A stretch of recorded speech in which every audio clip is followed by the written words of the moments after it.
Today we talk about how can you select alerts frequency on your Robinhood app. We go to figure out the solution or know how you can do that on your app. So all you have to do, just go down, click on this sign down here. So when you click on it, it's going to take you to your profile. Then all you have to do, just go above this sign, click on it.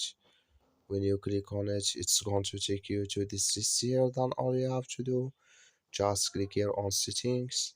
So then it's going to take you to next step here. Then all you have to do, just click on notifications and messages.